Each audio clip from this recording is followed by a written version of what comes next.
Debate young India की में स्वागत है आप सभी का। आज हमारा मुद्दा यह है कि क्या प्राइमरी स्कूल खुलने चाहिए। ये मुद्दा हम इसलिए उठा रहे हैं क्योंकि कल ये कहा गया कि अगर स्कूल खुलने हैं, तो ये साफ तौर पे आईसीएमआर की तरफ से कहा गया, बलराम भार्गव जी ने कहा कि स्कूल खुलने हैं तो प्राइमरी स्कूल पहले खुलने चाहिए, क्योंकि जो छोटे बच्चे होते हैं उनकी इम्यूनिटी बेहतर है, उनके अंदर एंटीबॉडीज या उनके अंदर इस बीमारी से लड़ने की क्षमता बेहतर है।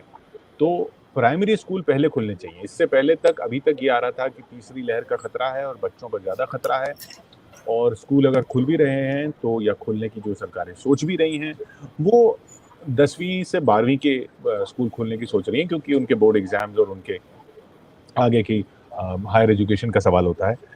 प्राइमरी स्कूल्स पर अभी तक सोचा भी नहीं। वो कल जो आई बात वो बिल्कुल इसके उलट सोच आई। तो क्या करना चाहिए, इस पर पेरेंट्स क्या सोचते हैं, स्कूल्स क्या सोचते हैं, एक्सपर्ट्स क्या सोचते हैं, ये तीन नज़रिए लेकर हम बात यहाँ पर करेंगे। हमारे साथ सुखपाल सिंह तूर जी हैं, फाउंडर हैं एनसीआर पेरेंट्स एसोसिएशन के। दिल्ली और आसपास के जितने स्कूल हैं उनकी पेरेंट्स एसोसिएशन की तरफ से सुखपाल सिंह तूर जी अपनी बातें रखते हैं। डॉक्टर चंद्रकांत लहरिया हमारे साथ हैं। डॉक्टर लहरिया ने इस मुद्दे पर बहुत लिखा है, बोला है और काफ़ी अपनी बात मुखर तरीके से रखी है। और हमारे साथ संजय यादव जी हैं, प्रिंसिपल हैं एल्कॉन इंटरनेशनल स्कूल के। आप सभी का स्वागत है। सबसे पहले तो मैं तूर जी आपके पास आऊँगा। पेरेंट्स क्या सोच रहे हैं, क्या खोल देने चाहिए? सर देखिए, ये जो इन्फॉर्मेशन है, जो इतना ज़्यादा जो है फ्लो ऑफ इन्फॉर्मेशन है कि हर दिन जो है जब उठते हैं कुछ ना कुछ नई बात आती है सर। नहीं, वो तो बात तो सही है, लेकिन अब आ चुकी है। हाँ सर, अब आ चुकी है तो इसको जो है एक ओपन माइंडेड से, क्योंकि हम एक बंद दिमाग से नहीं खोलना चाहते। हमें भी पता है कि life has to go on. हम सारी उम्र जो है वो बंद नहीं रह सकते, लेकिन इसको एक बार जो है एक बहस करनी होगी। जैसे आपने बहुत अच्छा जो है ये मुद्दा उठाया है और आपका धन्यवाद देता हूं कि आपने पहल की है। इसी हिसाब से एक जो है एक बहस करना जरूरी है, और जो मन में डर है वहम है उसको दूर करना जरूरी है। हमने जो सर्वे करवाया था एनसीआर के आसपास जो है, वो तकरीबन 92% पेरेंट्स जो है उन्होंने कहा था कि वो स्कूल खुलने के हक में नहीं है।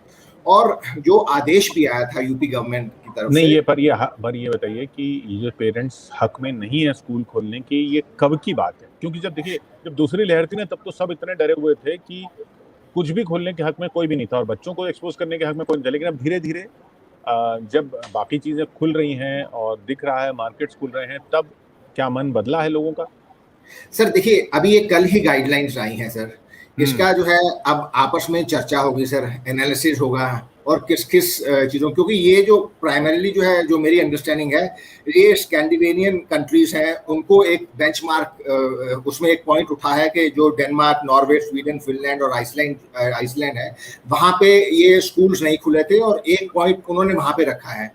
हमें जो है वो बहुत सारे पहलू को देखना होगा और ऑन अ ब्रॉडर पर्सपेक्टिव। अभी फिलहाल जो है मैं आपको बता दूं, इमीडिएट रिएक्शन ये है कि पेरेंट्स इस हक में नहीं है कि स्कूल खुले और वो बच्चों को भेजें।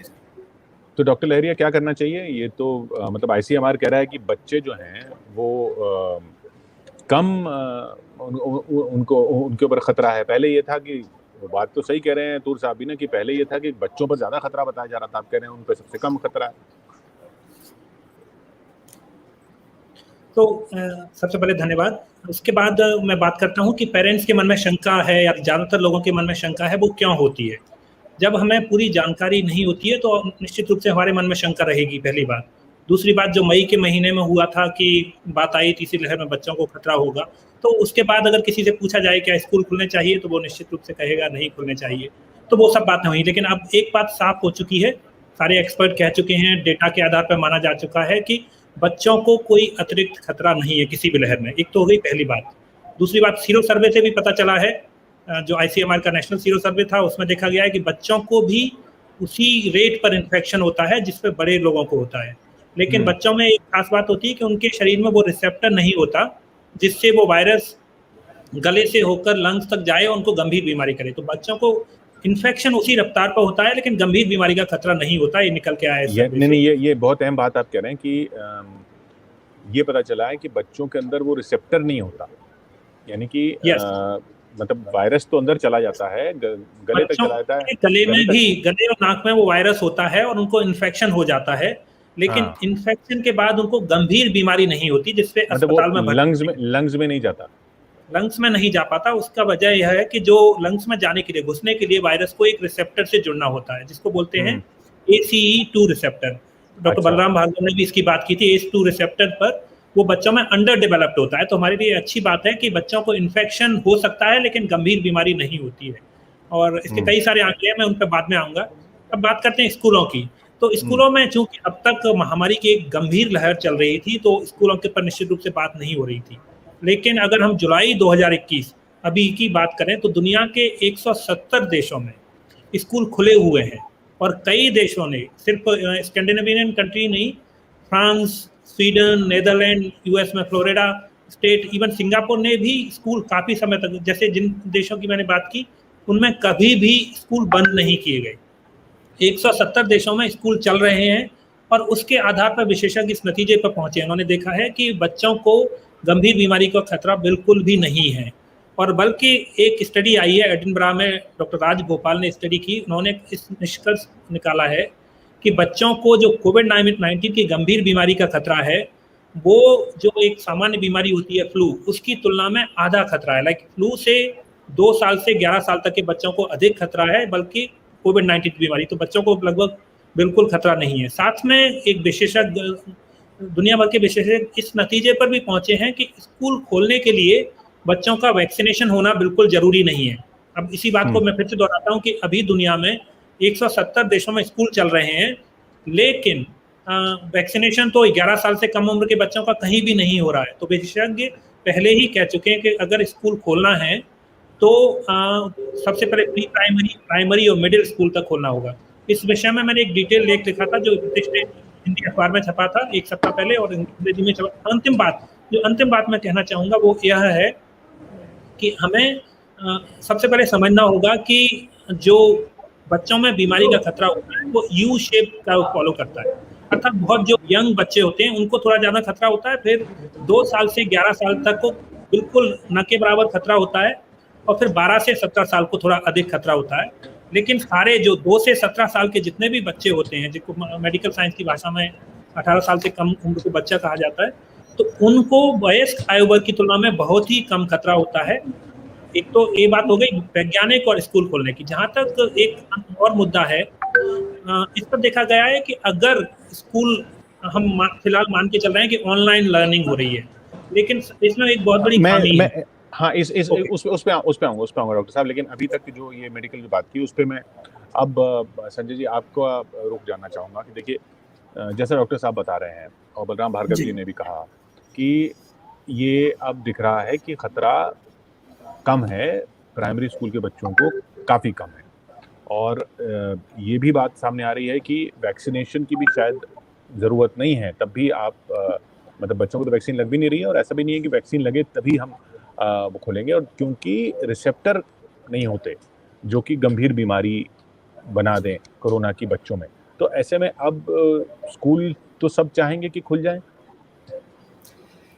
एक तो छोटा सा आंकड़ा मैं आपके सामने प्रस्तुत करता हूँ। सभी को मालूम है कि आज लगभग 487 दिन हो गए हैं जब हमारे प्राइमरी के बच्चे स्कूल नहीं आ पाए हैं जी। आप इस लेंथ ऑफ पीरियड को देखिए कि 487 दिनों तक हमें बच्चों की जो बेसिक नेसेसिटी है कि लोगों से मिलना, बात करना, क्योंकि स्कूल का जो एग्जिस्टेंस है वो केवल पढ़ाई के लिए नहीं है बल्कि एक सोशल इमोशनल कनेक्ट जो बच्चे का है, और खासकर प्राइमरी में तो खासकर प्राइमरी, क्योंकि ब्रेन डेवलपमेंट जो बच्चे का, जैसे डॉक्टर साहब ने भी बोला और हम सबको मालूम है कि initial ages up to 11 year में मैक्सिमम ब्रेन डेवलपमेंट हो रहा है, और जो लर्निंग होती है वो एक्सपीरियंशियल लर्निंग होती है। जब तक आप उस चीज़ को एक्सपीरियंस नहीं कर पाएंगे, और दूसरा क्या हमारी जीवन शैली आगे चलकर इसी तरह रहने वाली है, और उसके लिए अगर हमें जिस तरह से लॉकडाउन में जाकर उसके लिए तैयार करना पड़ा सभी को, तो उसी तरह से अनलॉकडाउन के लिए भी हमें एक्सपीरियंस देना होगा, उसके लिए भी हमें तैयारी करनी पड़ेगी।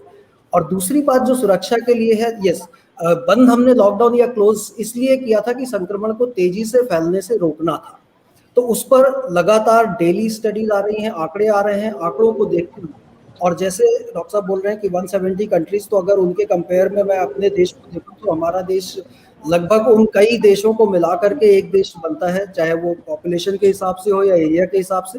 तो एक यूनिफॉर्म रूल अगेन नहीं अप्लाई कर सकते, हमें एरिया के हिसाब से देख करके जरूर सोचना पड़ेगा, जिसके लिए किया जा रहा है। दूसरा, जो अभी रिसेंटली, जैसे आप अभी की बात कर रहे हैं कि मार्केट खोलने शुरू किए, तो जहां जरूरत महसूस हुई और जहां पर देखा कि कोविड अप्रोप्रिएट बिहेवियर नहीं फॉलो किया जा रहा, तो वहां पर रिस्ट्रिक्शंस फिर से लगा दिए गए। लेकिन अगर हम वो एक्सपीरियंस नहीं देंगे और अब उस तरफ हम पहल नहीं करेंगे, तो कब तक हम इसी तरह से बच्चों के साथ ये अन्याय करते रहेंगे? जी हाँ, तो ये तूर साहब, एक तो साइंटिफिक जो एविडेंस आ रहा है और जो डॉक्टर लहरिया भी कह रहे हैं, वो देखते हुए तो लगता है कि बच्चों को ये इस एक्सपीरियंस से दूर रखना ही एक बहुत बड़ा अन्याय है। जैसा संजय जी ने कहा कि अगर आप बच्चों को इस उम्र में, प्राइमरी बच्चों को इस उम्र में स्कूल का एक्सपीरियंस नहीं दे रहे हैं, तो हम एक तरह से पाप ही कर रहे हैं, एक बहुत बड़ा अन्याय कर रहे हैं उनके साथ। लेकिन दूसरी तरफ ये भी है कि उनकी जान को खतरे में भी नहीं डाल सकते। तो ये सब देखने के बाद पेरेंट्स क्या चाहेंगे? सर देखिए, जो आंकड़े हैं सर, देखिए हमने पिछले काफी समय से देखा है, आंकड़े जो है जो कोविड के मामले में जो है वो ऐसी सिचुएशन है, हमें पता है वायरस किस तरह से म्यूटेट कर रहा है और किस तरीके से आ रहा है। आंकड़े जो है, हम अगर हम डेथ रेशियो की बात करें, यूं कहें कि अगर फर्स्ट वेव के बाद अगर हम ये बात करते तो पेरेंट्स ज्यादा खुले मन से राजी होते, लेकिन क्योंकि उन्होंने सेकंड वेव का ऐसा भयावह रूप देख लिया है, इसलिए ये डर बना हुआ है। सर ठीक है, वो भी है। उसके बाद देखिए, आप सिर्फ बच्चे नहीं है सर, बच्चों के साथ साथ जो है बच्चे जब जाएंगे और घर वापस आएंगे सर, घर में एल्डर्स भी हैं सर, जो है साथ में और भी लोग रहते हैं सर, जो ट्रैवल करते हैं, ट्रांसपोर्ट जो वो यूज कर रहे हैं, वहाँ पे जो स्कूल जा रहे हैं, स्कूल में भी जो है और लोग हैं। तो ये पूरा का पूरा सिस्टम है। हम जो एनालिसिस जो है ICMR का, उसमें उन्होंने ये भी बोला है कि ये जो है हमें डिस्ट्रिक्ट लेवल पे जो है इसको एनालाइज करना पड़ेगा कि क्या उसकी पॉजिटिविटी रेट है, क्या वैक्सीनेशन स्टेटस है, पब्लिक हेल्थ जो है, इंफ्रा जो है वो नहीं, बच्चों में तो वैक्सीन है नहीं अभी, तो वैक्सीनेशन स्टेटस तो होगा नहीं सर। देखिए बच्चों में नहीं है, बट बाकी जो स्टाफ है या बाकी लोग जो हैं वो, उनका वैक्सीनेशन स्टेटस क्या है। जहाँ जितना मैंने जो है वो कल स्टेटमेंट पढ़ा, बाकी न्यूज में भी पढ़ रहा था, तो वहां पे उन्होंने ये बात कही है कि जो है उसको फर्दर डिस्ट्रिक्ट लेवल पे एनालाइज करना होगा। इट इज ठीक है, उन्होंने अपना एनालिसिस दे दिया, but the wisdom to implement it lies in the district जो है, और उसमें जो है क्या हमारा इंफ्रा रेडी है। उसके बाद पॉपुलेशन डेंसिटी जो है वो भी हमें देखना पड़ेगा कि कितना पॉपुलेशन डेंसिटी है। अब फॉर एग्जांपल मैं आपको एक शेयर करता हूं, जब ये सेकेंड वेव की बात आई थी, तो national commission for protection of child rights ने जो है स्पेसिफिकली जो है वो स्टेट्स को लेटर लिखा था, और एक जो एफिडेविट भी जो है वो सबमिट किया था in the honourable supreme court, stating the challenges of the infra specifically for the children. I understand, तब तो वो ये बात थी ना कि थर्ड वेव जो है वो बच्चों के लिए ज्यादा खतरनाक है। तब तो सारी खबरें ही आ रही थी कि तैयारियां बच्चों के लिए क्या की जा रही हैं, लेकिन अब ये ओपिनियन आ रहा है कि उतना खतरा नहीं है। आप ये कह रहे हैं कि इस पर कोई एक, आप ये कह रहे हैं एक तरह से कोई गारंटी दे दे कि भाई साहब कुछ नहीं होगा तो हम भेज देते हैं बच्चों को, ये कह रहे हैं ना आप? बस सर, आप देखिए जो लास्ट टाइम भी जब आया था तो हमने जो है जो हमें एक कंसेंट फॉर्म था, कंसेंट फॉर्म सर देखिए, कंसेंट फॉर्म में ये लिखा था कि आप भेज रहे हैं लेकिन जिम्मेदारी पेरेंट्स की है सर। तो आप वो जिम्मेदारी जो है, अगर इतने कॉन्फिडेंट है तो संजय जी गारंटी कौन लेगा? देखिए बच्चे पेरेंट्स तो यही सोचते हैं ना कि भाई हमसे कह रहे हैं कि आप ही जिम्मेदारी ले लो, तो फिर तो डर लग रहा है। देखिए किशोर जी, हमारा जो अनुभव है, हम ये कहते हैं पेरेंट्स से कि अगर कोविड अप्रोप्रिएट बिहेवियर के लिए जो बच्चों की बेसिक ट्रेनिंग है वो टीचर्स ने भी दी है, बच्चों ने ली है, पेरेंट्स से भी ली है, और दूसरा बच्चों का बिहेवियर जितना हम एक्सपेक्ट करते हैं उससे ज़्यादा बेटर है वो इस चीज़ को अडॉप्ट करने के लिए, इस चीज़ को फॉलो करने के लिए। बीच में जनवरी, फरवरी, मार्च में जब बड़े बच्चों को बुलाना शुरू किया गया था, तो मेरा अपना पर्सनल एक्सपीरियंस है कि बच्चों ने जिस तरह से सोशल डिस्टेंसिंग का फॉलो किया, जिस तरह से कोविड प्रोटोकॉल फॉलो किए, हमें कोई चैलेंज इस तरह का नहीं फेस करना पड़ा था। नहीं, वो तो एक दूसरा सवाल है कि बच्चे खुद कैसा बिहेवियर करेंगे, वो तो एक वो तो ठीक है, आप कह रहे हैं कि आपको कॉन्फिडेंस है कि वो ऐसा रही बात करेंगे, लेकिन जो पेरेंट्स ये कह रहे हैं कि जिम्मेदारी की साहब है, गारंटी, हाँ, जिम्मेदारी कौन लेगा इसकी? कुछ हो जो गया आप तो? बात कर रहे हैं स्कूल्स की जिम्मेदारी की, तो स्कूल्स ने किसी भी लेवल पर ये नहीं कहा है कि जब बच्चे हमारी सुरक्षा में, आज नहीं, कोविड के पहले भी इट्स अ अनसेट प्रोटोकॉल कि जिस वक्त बच्चा घर छोड़ता है और जब तक बच्चा घर वापस नहीं पहुंच जाता, and in fact even after that we are available 24/7, तो हम तो हमेशा अवेलेबल होते हैं और हम उसकी जिम्मेदारी लेने को तैयार हैं, सक्षम हैं। और एक और जो सिचुएशन में इम्प्रूवमेंट हुआ है वो ये कि पहले थी कि सारा स्टाफ हमारा वैक्सीनेटेड नहीं था, लेकिन आज हमने भी अपना डेटा लगातार कलेक्ट किया है, स्टाफ को मोटिवेट किया है, तो आज मैं दावे से बोल सकता हूं कि सभी स्कूलों में मोर देन 90% ये थोड़ा स्टाफ इससे थोड़ा सा डॉक्टर लेरिया, इससे थोड़ा सा कॉन्फिडेंस आएगा कि स्टाफ टीचर्स डबल वैक्सीनेटेड हों, तब खोला जाए। देखिए, तो सबसे पहली बात है कि जब स्कूल खोलने की बात आएगी तो उसमें कुछ नेसेसरी मॉडिफिकेशन, इम्प्रूवमेंट और प्लानिंग करनी होगी स्कूलों में हर स्तर पर, तो वो तो निश्चित रूप से वहाँ पर रहेगा। जैसे कि सबसे महत्वपूर्ण बात है कि अभी फिलहाल स्कूल खोलने का मतलब होगा कि स्कूल खोले जाएं और पेरेंट्स के पास एक ऑप्शन होगा कि वो अपने बच्चे को स्कूल खुलने के बावजूद ऑनलाइन पढ़ाई करवाना चाहते हैं कि वास्तव में स्कूल में भेजना चाहते हैं। तो वो दोनों मेरी नज़र में मतलब आप कह सबसे रहे हैं कि ऑप्शनल कर दिया जाए, जो जाना चाहें वो जाएं। अभी फिलहाल स्कूल खुलने के बाद भी इसका मतलब यह नहीं होगा कि बच्चों को आना ही है, पेरेंट्स की ऑप्शन रहना चाहिए कि हम ऑनलाइन करवाएंगे, स्कूल में भेजेंगे। सो एक तो ये पहली बात। आप कह रहे हैं कि स्कूलों को दोनों चीजों की पॉसिबिलिटी रखनी पड़ेगी, मतलब दोनों चीजों की फैसिलिटी देनी पड़ेगी कि ऑनलाइन पढ़ाई हो रही है। और हाँ, ये बिल्कुल, स्कूल खुलने का मतलब ये नहीं है कि हर बच्चे को मैंडेटरी आना ही है। पेरेंट स्कूल खुलने का मतलब है कि वो फैसिलिटी होनी चाहिए कि अगर कोई पेरेंट्स अपने बच्चे को स्कूल में भेजना चाहते हैं तो भेज सकते हैं, अदरवाइज ऑनलाइन पढ़ाई करा सकते हैं। एक चीज। दूसरी चीज है कि वो स्कूल खुलने का मतलब यह भी होगा कि हम उस प्रक्रिया को शुरू करें कि हो सकता है सप्ताह में 3 दिन क्लासेज हो सकता है सप्ताह में 2 दिन क्लासेज हो, और मे भी 1 दिन ओनली क्लासेज हो सकती है। उसके कुछ एक्सपर्ट और भी तरीके निकाले। उन्होंने कहा है कि एक सप्ताह में 5 दिन के लिए एक बैच को बुलाया जाए और अगले सप्ताह में दूसरे बैच को बुलाया जाए, तो जिससे क्या होगा कि अगर इन्फेक्शन की संभावना भी है तो 7 दिन, अगर एक सप्ताह में लोग आएंगे, सैटरडे संडे बंद, अगला पूरा वीक बंद, तो 9 दिन का अंतर आ जाएगा, तो इन्फेक्शन फैलने की संभावना कम रहेगी। तो सबसे बड़ी बात है कि बहुत सारे तरीके निकाले जा सकते हैं। सबसे मतलब कि जैसे 5 दिन बच्चे आए और उसके बाद सैटरडे संडे 9 दिन नहीं आएंगे, 9 दिन नहीं आएंगे, और उन 9 दिन में अगर उन बच्चों में किसी में कोई लक्षण आते हैं तो उस पूरे बैच को आप आइसोलेट कर देंगे। हाँ, वो बैच ऑटोमेटिकली आइसोलेट हो गया। मैं एक उदाहरण दे रहा हूँ बस। एक दूसरा तरीका हो सकता है कि 30% लोगों को बुलाया जाए, 50% लोगों को बुलाया जाए, कुछ क्लासेज को बुलाया जाए, स्कूल ओपन एरिया में क्लासेज हो।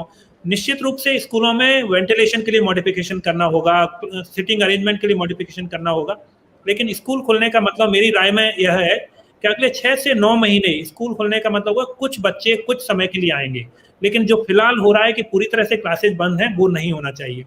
दूसरा एक और महत्वपूर्ण, जो पेरेंट्स चिंतित हैं, अभिभावक संघ से सुखपाल सिंह जी बैठे हुए हैं, उनको मैं कहना चाहूंगा कि हमें सोचना होगा कि अब बात साफ हो चुकी है, साइंटिफिक एविडेंस आ चुका है कि बच्चों को उतना खतरा नहीं है। कुछ खतरा निश्चित रूप से है, लेकिन उतना नहीं है जितना लग रहा था। तो कहीं हम बच्चों को सुरक्षा देने की चिंता में उनको एक जरूरी शिक्षा से वंचित तो नहीं कर रहे हैं, और उसे हमें याद रखना होगा, बैलेंस बना के रखना होगा। और शिक्षा जैसा संजय जी ने कहा ना, शिक्षा सिर्फ किताबों वाली शिक्षा नहीं, शिक्षा लोगों से मिलना जुलना, सोशल बिहेवियर, वो अपने आप में शिक्षा का बहुत बड़ा हिस्सा है। इस पर एक वैज्ञानिक स्टडी है, उसमें कहा गया है कि अगर जब बच्चे 1 महीने के लिए स्कूल से दूर होते हैं तो उनका 2 मंथ्स का लर्निंग लॉस होता है। वो क्यों? क्योंकि अभी जो ऑनलाइन ट्रेनिंग हो रही है उसमें सिर्फ वो बुक्स में जो लिखा हुआ है वो पढ़ रहे हैं, लेकिन जैसा कि यादव जी ने कहा उसमें फिजिकल, मेंटल, सोशल और सारी लर्निंग होती है, जो अगर जब तक बच्चा एक दूसरे से इंटरेक्ट नहीं करेगा, उस वातावरण में दोस्तियां होती हैं, एग्जैक्टली, वो लाइफ लर्निंग है जो हम नहीं याद रख सकते। तो पूरा एक्सपीरियंस 16 महीने का जो स्कूल बंद रहे थे, 32 महीने का उनका लॉस पहले से ही हो चुका है। वैक्सीन अगर आ भी जाएगी, मैं एक बात और कहना चाहता हूँ, जैसे अगर मान लो वैक्सीन आ भी जाती है और कहा जाता है कि 12 से 17 साल को लगेगी, तो हम जानते हैं कि वैक्सीन की उपलब्धता सीमित है, अगले 6 महीने से 8 महीने निकल जाएंगे। 2 से 11 साल को वैक्सीन लगाने में कम से कम 1 साल लगेगा। क्या हम वो चाहते हैं कि 1 साल और बच्चों की पढ़ाई पूरी तरह बंद रहे? तो देयर आर मेनी इश्यूज जिनको हम समझ सकते हैं। और अंत में कहना चाहूंगा कि पेरेंट्स की चॉइस रहेगी, लेकिन हो सकता है अगर कोई निम्न मध्यम वर्ग के लोग पेरेंट्स अपने बच्चों को स्कूल भेजना चाहते हैं, और ऐसे बहुत सारे पेरेंट्स हैं, तो उनको मौका देना चाहिए। जी तूर साहब ऑप्शन रहेगा वो ठीक है सर। देखिए, इसमें मैं आपको बताता हूँ, यूपी गवर्नमेंट ने जो है अच्छा काम किया था, एसओपी बनाया बहुत अच्छा। उसमें मोटा मोटा ये गाइडलाइंस थी कि अगर जो है 24 बच्चे आते हैं तो एक टाइम में जो है वो 12 बच्चे आएंगे और उससे 6 फीट का जो है सोशल डिस्टेंसिंग जो है वो बना रहेगा। अब देखिए सर, एसओपी जो कागजों पे होता है और जमीन पे होता है, उसमें जमीन आसमान का फर्क होता है सर। अब क्या हम ये मान के चलेंगे कि वो जो है स्कूल में जो है वो 4 घंटे रहेंगे, वो बच्चे जो है हमेशा ही जो है वो उस नहीं तो वही तो कह रहे हैं कि ऑप्शन रहेगा ना भाई, आप भेजना चाहें आप भेजिए, नहीं भेजना चाहें ना भेजिए, और ऑनलाइन का ऑप्शन भी है। तूर साहब इस पर मैं आपको अपना पिछला एक्सपीरियंस शेयर करूंगा सर। मेरे को अगर आप अलाउ करेंगे तो सर जो है मैं अपनी बात कंप्लीट करूं सर। बिल्कुल बोलिए। हाँ सर, देखिए, एक तो लॉजिस्टिक है, दूसरा जो है जैसे ऑप्शन की बात है, मैं आपको बताता हूँ। जब पिछली बार भी स्कूल जब वो खुले थे, मैं क्योंकि अभी एक कल का आया तो मैं पिछले आंकड़े इसलिए आपके साथ शेयर कर रहा हूँ क्योंकि अभी हमारे पास स्टडी नहीं है, जब आंकड़े आएंगे तो बताता हूँ। अराउंड 82% जो पेरेंट्स हैं उन्होंने कंसेंट नहीं दिया था ऑफलाइन स्टडीज के लिए। जो है they said that we will, हम जो है वो घर से पढ़ाएंगे। उससे कंफ्यूजन क्या क्रिएट हो गया सर कि अराउंड मुश्किल से 10% बच्चे जो है वो स्कूल गए। अब उससे क्या है कि जो 10% बच्चे स्कूल जा रहे हैं, अब स्कूल के पास लिमिटेड इंफ्रा है सर। 3 दिन अगर वो ऑफलाइन क्लास करा रहे हैं तो मतलब जो 90% बच्चे जो हैं जिनको ऑनलाइन क्लास मिल रही थी वो उससे भी वंचित हो जाएंगे सर। तो ऐसा नहीं है कि जो है वो जो 24/7 जो है या पूरे 5 दिन या 6 दिन जो है जो नहीं अगर जो क्लास हो रही है और उस क्लास को ही ऑनलाइन टेलीकास्ट हो रहा हो, लाइव जा रहा हो, जैसे हम अभी लाइव बात कर रहे हैं। हाँ, ये किया जा रहा है। देखिए, ये वाला भी जो है जैसे जो है ऑप्शन जो है स्टडी किया गया था, लेकिन उसमें भी जो है जब इतने कम नंबर्स आए तो स्कूल भी जो है थोड़े से एप्रीहेंसिव हो गए कि हाँ इतने कम नंबर्स हैं और इतने। हाँ वो स्कूल देखेंगे, लेकिन अभी पहले पेरेंट्स को ऑप्शन दिया जाए तो वो पेरेंट्स। अच्छा, दूसरी चीज मैं आपसे एक और चीज पूछना चाहता हूँ, जो अभी संजय जी ने कही कि भाई पेरेंट उस बार की सिचुएशन और इस बार की सिचुएशन में एक बड़ा फर्क ये है कि स्कूल का स्टाफ, टीचर्स सब डबल वैक्सीनेटेड हो चुके हैं, या ऐसी कंडीशन रख दी जाएगी कि जिनको दोनों वैक्सीन की दोनों डोज लग चुकी हैं वही आए हैं स्कूल में। तो ये आपको थोड़ी एश्योरेंस देगा, पेरेंट्स को थोड़ी एश्योरेंस देगा कि वहाँ पे सब डबल वैक्सीनेशन हो चुका है। सर देखिए, सब चीज़ सही है सर। देखिए, जैसे डॉक्टर साहब ने बोला, जो है प्रिंसिपल सर ने बोला, तो हमें पता है सर जो है स्कूल में जो टीचर हैं और डॉक्टर्स हैं, डॉक्टर भी भगवान है, टीचर भी भगवान है, लेकिन हमें सिर्फ एक ही है, जब आंकड़े हैं सब कुछ है तो कोई आगे आके जिम्मेवारी क्यों नहीं लेता। आप जो है ये बोल दीजिएगा कि हाँ कल की डेट में जो है बच्चों को कुछ होता है तो उसकी जिम्मेवारी सरकार की है, उसकी जिम्मेवारी स्कूल की है। अभी हम नहीं मतलब जिम्मेवारी से क्या मतलब?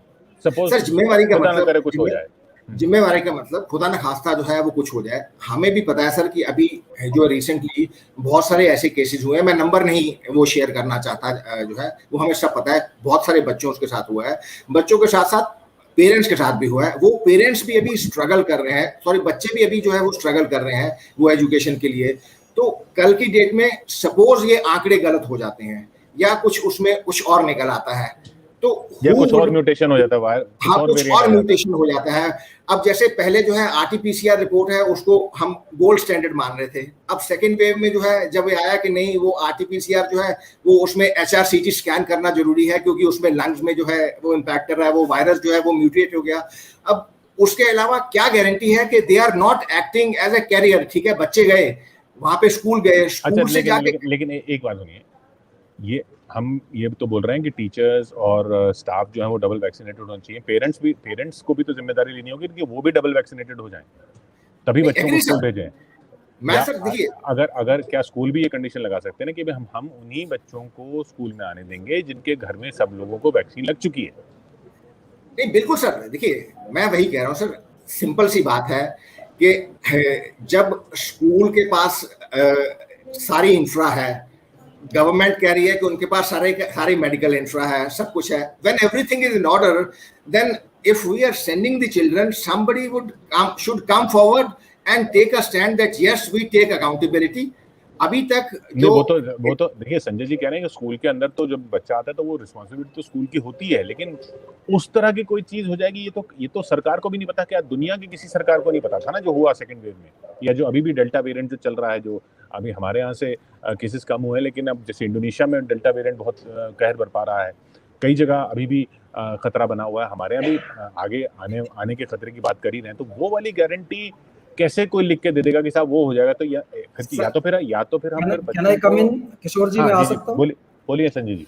तो टूर साहब आपकी जो 2-3 बातें थी बहुत महत्वपूर्ण बातें हैं, और सबसे पहली बात तो ये है कि स्कूल और पेरेंट्स के बीच में एक डायलॉग होना, एक जो प्रोसेस है, जैसे हमने जब खोला था तो उस वक्त एक उसका ड्राई रन जिसमें हमने पेरेंट्स को इनवाइट किया कि you can walk through our campus, आप स्कूल आइए, स्कूल की हमारी प्रिपरेशन देखिए, और उसके बाद आपके भी जो सुझाव हैं आप हमें सुझाव दीजिए ताकि हम उसको इम्प्लीमेंट कर सके, क्योंकि हम दोनों किसके लिए काम कर रहे हैं आज की डेट में, हमें ये देखना है कि महत्वपूर्ण क्या है कि हमें अपने सिस्टम को तैयार करना है बच्चों के लिए, बच्चों के हित में। तो उसके लिए कुछ प्रयास हम कर रहे हैं, हमारे लिए स्ट्रिक्ट गाइडलाइन है जिसको हम बिल्कुल कोविड अप्रोप्रिएट गाइडलाइन को हम स्ट्रिक्टली फॉलो करेंगे जैसा डॉक्टर साहब ने बोला, और गवर्नमेंट प्रोएक्टिवली वो हमसे शेयर कर रही है, एंड वी एंश्योर, वो हम गारंटी उसकी आपको देंगे। और दूसरी बात है कि उसमें आपका रेगुलर ऑब्जर्वेशन, हमने जब प्लान बनाए थे पीछे तो वो वीकली प्लान बनाए थे, डॉक्टर साहब ने जैसे बोला कि 12-12 बच्चों के हमने बबल्स बनाए, और वो बबल में जो टीचर या जो बच्चे इंटरेक्ट कर रहे हैं वो स्ट्रिक्टली मॉनिटर होते थे कि 3 घंटे के लिए आ रहे हैं। हमने 2 शिफ्ट में स्कूल चलाया, नंबर्स हमने देखा कि कितना हमारा इंफ्रास्ट्रक्चर सपोर्ट कर सकता है, उसको हम उस हिसाब से बच्चों को बैठाते थे। और रही बात आपकी कि जो बच्चे नहीं आ रहे हैं, तो मैं अपने स्कूल की और काफ़ी स्कूलों को जिनको मैं जानता हूँ उन्होंने कोशिश इस मामले में शुरू कर दी, और हमने इस पर एक्सपेरिमेंट भी किया है ऑलरेडी, कि जो बच्चे घर पर हैं, जैसे कि किशोर जी बोल रहे थे कि लाइव उनको क्लासेस मिल रही हैं।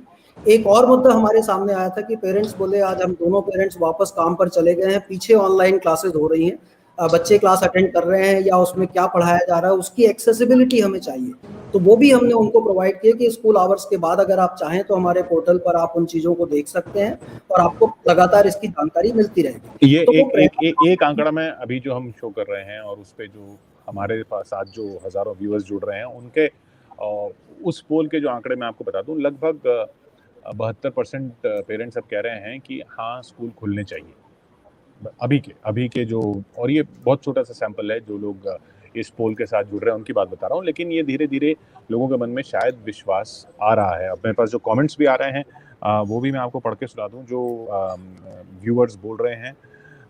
एक अभिषेक कुमार जी हैं, वो कह रहे हैं ज़रूर खुलने चाहिए, लेकिन संतोष शुक्ला जी हैं, उनका कहना है कि सबसे बढ़िया है कि ऑनलाइन पढ़ाई करवाई जाए।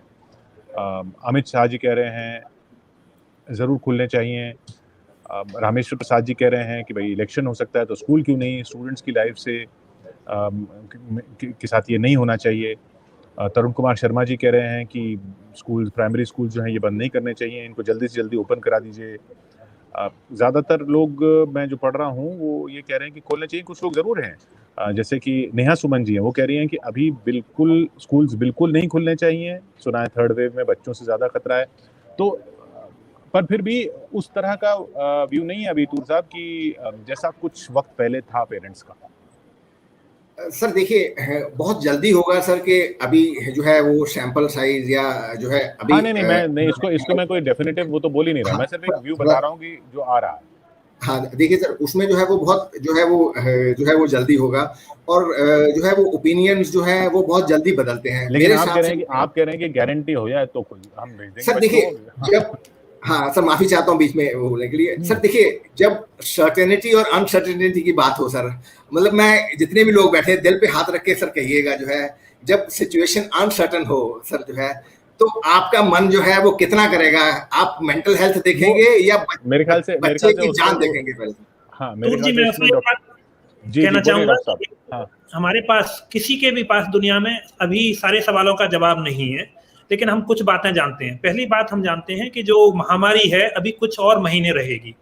दूसरी बात हम जानते हैं कि वो वायरस है उसके कई सालों तक रहेगा। तो अब इस जो परिस्थिति है कि महामारी हो सकता है 1 साल चले, कुछ और समय चले, वायरस तो 10-1 साल रहेगा। तो इस परिस्थिति में हमें आगे की सोच के समाधान के नजरिए से देखना होगा कि हमें कभी ना कभी तो स्कूल खोलने होंगे और कब खोलने होंगे उसके बारे में प्लानिंग करनी होगी। अब ऐसा तो कोई नहीं कह सकता कि हर चीज़ की गारंटी दी जा सकती है, तो हमें हमारे पास जो जानकारी उपलब्ध है उसका हम कैसे बेहतर इस्तेमाल करें। जैसे संजय यादव जी ने कहा कि पेरेंट्स, स्कूल और जो एक्सपर्ट होते हैं, जो उपलब्ध जानकारी के आधार पर हमें निर्णय लेना होगा कि क्या बेहतर है।